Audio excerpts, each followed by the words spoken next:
Welcome to the Voice of Retail podcast. My name is Michael LeBlanc, and I am your host. This podcast is produced in conjunction with Retail Council of Canada. In this episode, I sit down with retail expert, fellow NRF top voice, and Rethink Retail top retail expert, Liza Amlani, to discuss her new book, The Wholesale, Profitable Wholesale Strategies for Brands. We explore retail fundamentals, wholesale growth strategies, brand partnerships, getting and keeping listings with retailers, merchandising strategies, and insider tips, and how direct-to-consumer brands can successfully scale into physical retail while maintaining profitability. Liza, welcome to the Voice of Retail podcast, my friend. How are you? I am so good and very excited to be here. I've been listening to you for years, so this is a real treat for me.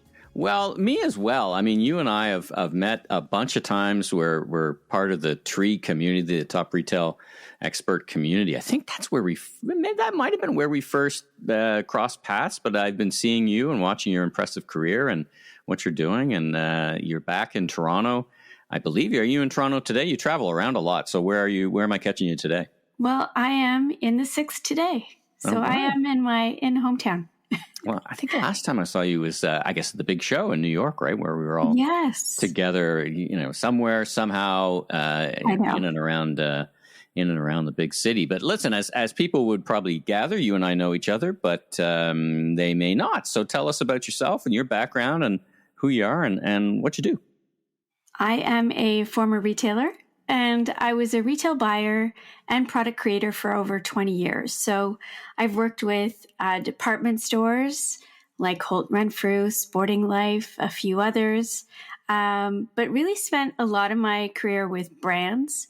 So worked with Club Monaco. I don't know if you remember the Caban stores. Yeah, sure. Back. So I was the apparel buyer for Caban. And then I worked also with Club Monaco.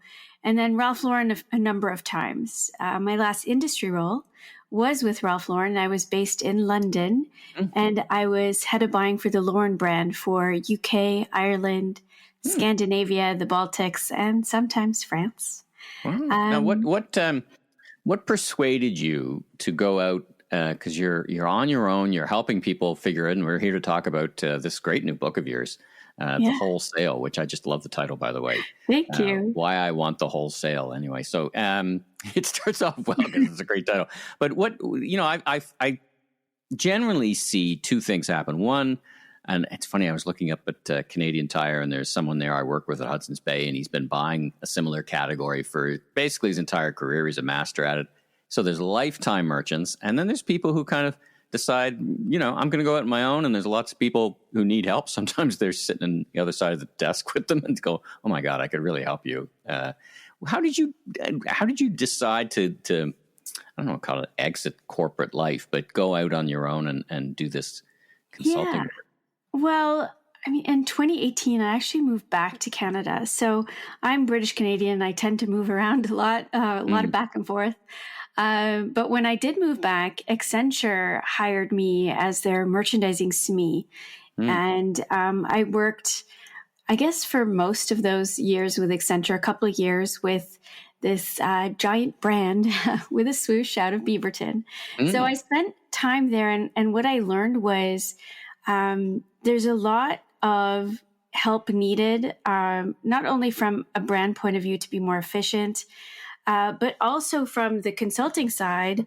There weren't a lot of consultants in the space that really worked in retail. So in 2020, we started Retail Strategy Group and, of course, the Merchant Life, which is our newsletter. And today I'm a trusted retail executive advisor. So I work with brands and retailers on increasing profitability and improving organizational excellence, which could be improving product creation practices or learning how to scale their wholesale, which is what brought us here today. And I think as a Rethink Retail top expert like you and an NRF Retail voice, I think today is the perfect time to talk about this because there are so many brands out there looking for help because in many cases, as I'm sure you've seen, you have a runner or an athlete and they decide that, we love running, so we're going to open a store.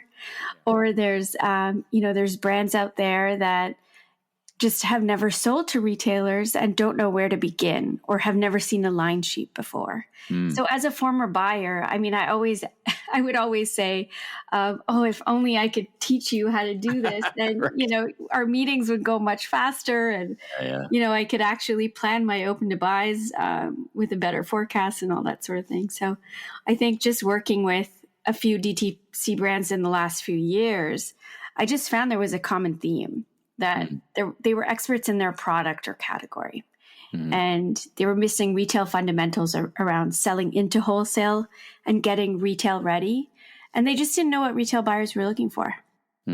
Or the mechanism or how they work. That's one of the things I loved about the book as I was skimming through it. You show what a line sheet looks like. And it really takes me back into my retail career. I wasn't a buyer on the buying group, but I worked closely with them and just kind of sitting with them and understanding all the details that they were looking for. And we had the same situation. Sometimes we'd have celebrities or people who just had a great idea with a great product and say, how hard can this be? Yeah, I got a great product. You want to sell it, right? And then just, they walk out of those meetings with their head spinning and like, oh, so much work to do. And it really is. And I think because there's an inconsistency out there in how brands are talking to buyers or what they're coming to the buyers with, I was like, there has to be a better way. And I couldn't find anything out there. So I was like, this is a great opportunity to teach brands, for under $20. This is how you talk to a retail buyer. This is what you need to do in terms of preparing. And this is how you stay on the shelf. Yeah. I love that part. So let's get into the book. The book is called The Wholesale, and you have written it with a partner. Who's your partner? My partner is Dr. Raj Daman. He is the president of Retail Strategy Group and my partner in work and life. Oh, nice. Very good. Yeah. And so what was the genesis of the book? Or have you just described that basically? It's like, there's nothing like this. I don't think I've ever seen anything quite like it. I've seen a few books, but nothing in that level of detail that would just really help people. Is that what, I always ask authors like yourself, what was that space on the shelf or virtual shelf or real shelf that you thought was unfilled, and why did you think there's opportunity? Is that what you were thinking, that you did your scan and there's just nothing like a handbook that people could come in and go? There was nothing. And I think not only is this, a real, like a guide and something that that really you could keep forever, right? Yeah. To teach you how to improve your skills in not only negotiating, but also in preparing and again, staying on that shelf. But we didn't see anything out there like it. And in fact, I think it was last year in our newsletter, The Merchant Life, we wrote wholesaleisms. These are some key things and guidelines for brands that they can use them immediately. So when we wrote that newsletter, we had so many people reach out to us. And then that's when we started, kind of digging around. Okay, does anything like this exist? And the only thing I'd ever seen, because I teach on the side at FIT. So FIT does have a course on wholesale. But then, when I asked other schools, they also didn't have courses on wholesale. And a lot of the information out there is dated.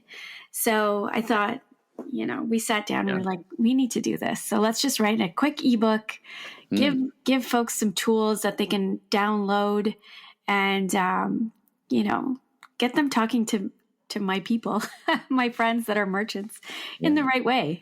Fantastic. Now, when you thought of that book, did you, because you talk about, the idea that there are DTC brands that have skewed wholesale because of the narrative that it was just better and faster and cheaper and just better to go direct to consumer, and the wholesale guys, that just adds cost and doesn't add any value. But you kind of eschew that right away and say, listen, it's not that straightforward. You can be successful, but it also means you've got to understand the dynamics. So when you had all these people reaching out to you, who did you write this in mind for? Is it the brand? Is it DTC that's already in retail, or all of the above? So I would say it's for emerging brands, definitely.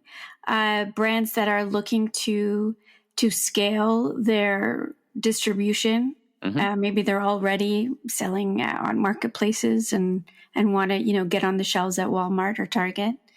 But also, I would say it's also for early stage retail buyers, because then they can actually think about, okay, this is what I need to ask for from my DTC brand. This is how I should be analyzing sales and the KPIs that I should be looking for, especially as we start to see a lot more language around incorporating insights and customer feedback. There are a lot of great tips in the book to, what they should be asking for. Is it your observation and your experience that brands who are methodical and follow basically your guidelines, which are the kind of merchant, let's call part of your book is merchandising 101. Here's how to finish. Like it's basically table stakes. But in my experience, there's a lot of brands and all they need to do is follow the table stakes and they'll be successful. But so few do. Like a good sales rep into a wholesaler, like a department store or retailer, can be very successful with a good brand, but if they honor the process and understand the process, they can last and grow the business, even with not okay product, but good product. And they can actually beat out people with, let's say, superior product or more differentiated product because they don't know the process. Is that as important as this becomes? Absolutely. It absolutely is. And I think retail fundamentals and process and following the process, these are things that I think are not helping the brand win, right? Even before jumping into retail, we called it the wholesale conditions test. So, which retailers are your target customers shopping at? What retailers are your competitors in? And what retailers align with your brand DNA? Like, first ask yourselves, these three questions to better understand, is wholesale even something that you want to be in, right? And then in terms of merchandise being, almost the heart and soul of this, absolutely. I think from my own merchant life, I give a lot of examples of, where either merchandising did not play a role or where it did and how it was actually part of the success of the story. So, I talk a lot about building the right partnership, but I know we'll get into that, but it is really about thinking about the merchandising strategy, which is your product, your distribution, and your pricing, meaning what you sell, where you sell it, and what price point. And start with that and then start to think about where should you be in terms of the retailers or the distribution channels that are out there. Yeah, let's talk about, you make some great points, and I don't want to assume that everybody kind of understands how the field gets chalked around direct to consumer. You're selling direct, whether it's online, and whether it's a catalog or whatever, versus a wholesale relationship. So what are the benefits that you outline, just so that people have a good understanding of how you think about there's pros and cons, and maybe it can be both. I want to explore that with you as well. But let's first talk about, I guess it's the not the fallacies or the misunderstanding that DTC is the solution for everything, but wholesale is also a bit misunderstood. So talk about that for a bit. Yeah, when we think about wholesale, we think about that. The first thing that comes to mind is, we're going to lose margin, right? We're going to lose our profitability. Yeah. But that is a misconception, because when we think about what's involved in building a DTC brand, building out stores, marketing yourself, when you're selling to a retailer that not only aligns with your own brand values and your brand DNA, that retailer can not only help you grow and scale your brand, but it can help improve your product mix. It can, of course, help market towards a target customer that you might not have access to. And that's really, I would say, the foundation of wholesale is, getting onto that retailer's shelf and then staying there is really about maintaining that partnership and relationship with that retailer, because you want it to be long-term. You want to learn, you want to grow as the retailer grows. And that's where wholesale could really be, I would say, the fuel in scaling and growing a brand. Now, I've been on the other side of the table with big brands, and sometimes the retailers, I love you all, but sometimes the retailers make decisions about how they and where they put your brand that you do not agree with. Yes, Now, I sometimes agree. they might, for example, use it. Okay, I'm going to pick your brand as the front page on the flyer, price fighter. And you're like, oh my God, don't do that because anybody else is carrying me now. You've killed the product for me. Yeah. Or, there's a myriad of sins that are done for a strategic reason, but the retailer, but they don't always work out so well for the brand. Talk about that in your experience. Well, I would say negotiation is a key theme in the book. And one of the mistakes that I've seen being made many, many times, sitting on the other side as a retail buyer, is that the brand did not negotiate. Things like product placement or pricing or accountabilities from signage to markdowns and marketing. So, for example, it's really common for a retail buyer not to share their markdown strategy with a brand because either they might not know it or they don't generally share their promotional calendar. But this is something that if a brand does this right, especially at the start of the relationship or before even structuring the agreement, that they can actually help get ahead of promotional surprises and maybe negotiate a markdown cadence upfront. So possibly offer up higher margin product or exclusives for promotions so that the brand can better plan for drops in margin. And then product placement is another. It is a negotiable because if the brand does the research before meeting their buyer, comp shopping, as we'd love to call it, tell the retail buyer what your ideal adjacencies are, but also back it up with examples. Show them that you go into the stores, you go into their competitors, you see where like brands are placed. And, and I've seen this many times where if it's a new brand, we're going to put it in, the back corner of the third floor of the department. That's not where you want to be because you will not make as many sales or you won't be in front of the customer. So it is important for the brand to tell the buyer what the ideal adjacencies are, because really you're taking away some of the work that the retailer will have to do. And that's a win, right? It should be a win for both. And I think that's also an underlying theme of the book is that you want it to be a win-win, because if the brand sells through, then the retailer wins because they have profit and margin. The one, I want to get your opinion on this. So I talk to a lot of brands and they say, I went to see retailer XYZ, and the retailer says, well, you're kind of new in the market. I always thought the paradox, the retailer's searching for something new and innovative. But sometimes when brands say, I've got something new and innovative, and they're like, well, let's test it online first.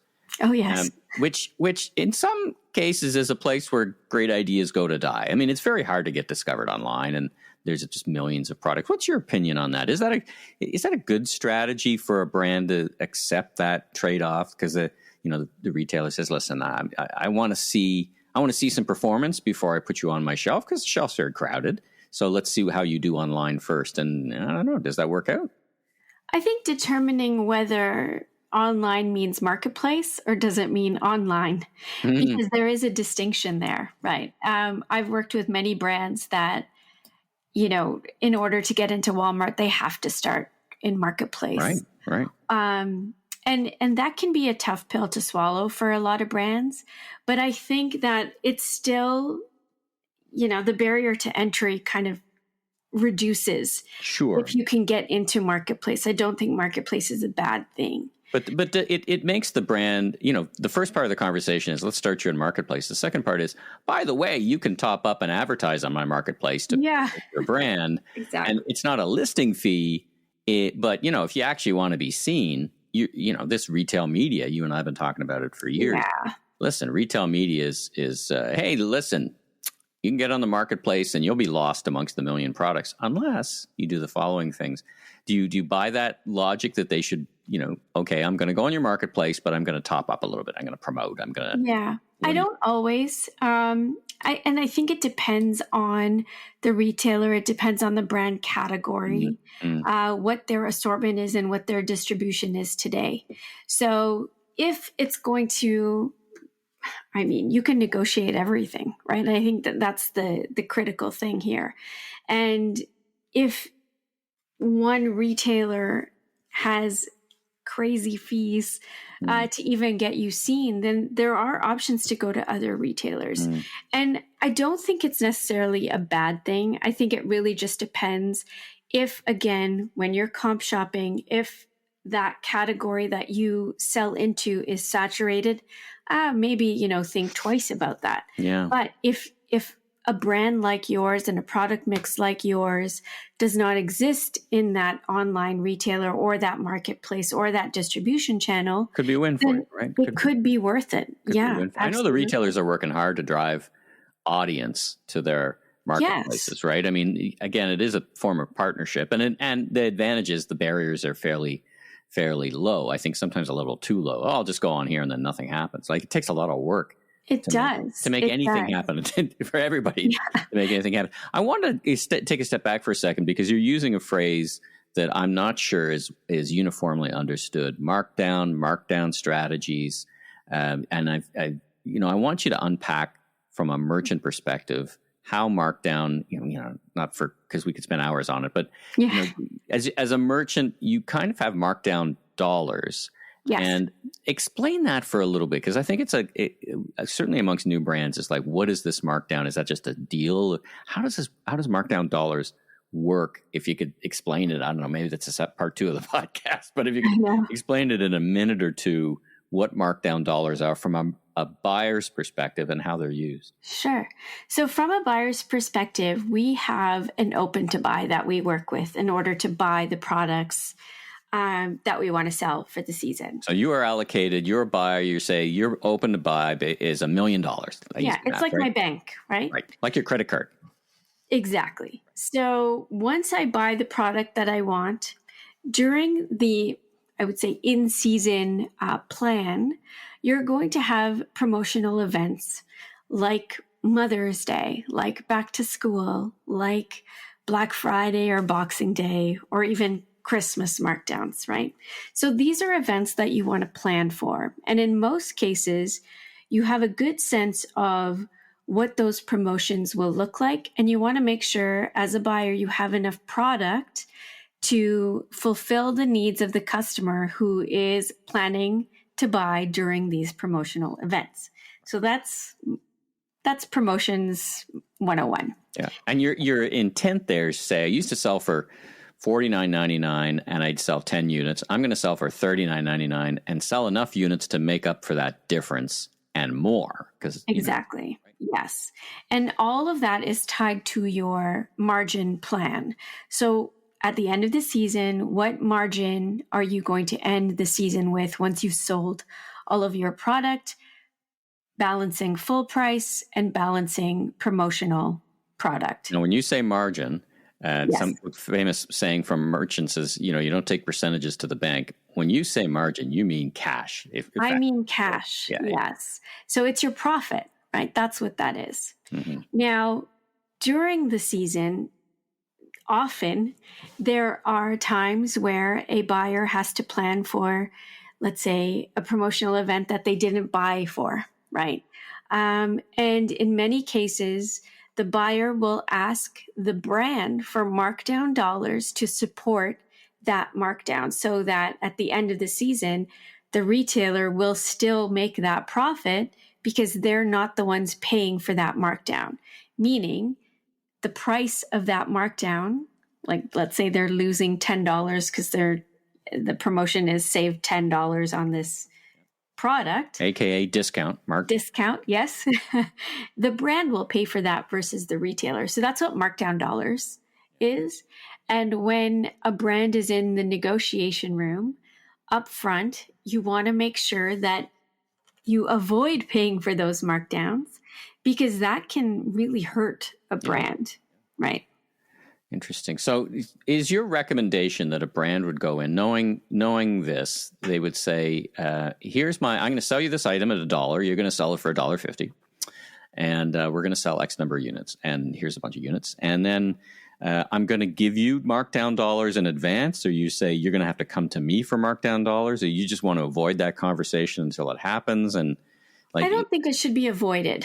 I think that the brand should have a good idea of what promotional activities their retailer is planning on holding for the season. And not everything works, right? I mean, sometimes if you list 10 items, one, despite everybody trying their best, one's a slower mover than the other, right? Maybe a competitor came out or whatever. So you're going to have to, is that a case where you say, listen, I should reserve some dollars because I don't know which of the 10 it's going to be, but I'm probably going to have to help the retailer move some excess items. Is that kind of? I would say that most of those negotiations are done up front. So it shouldn't come to a surprise, like a surprise to the brand that the retailer will suddenly come to them and ask them for markdown dollars. Right. Now, depending on the reputation of that retailer, there's a lot of research you can do as a brand before you go into that retailer on various websites,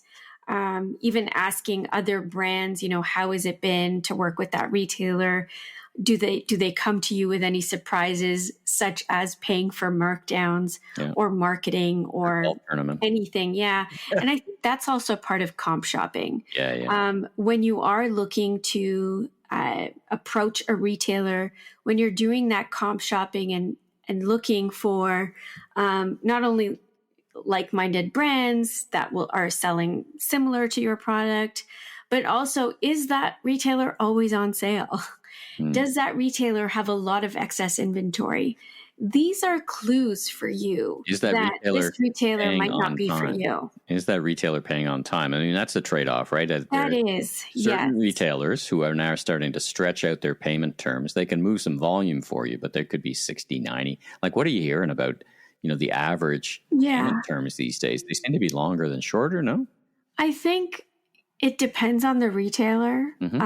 Some retailers are on time and they have different payment terms with different brands. Like they're not all the same. It's not standardized.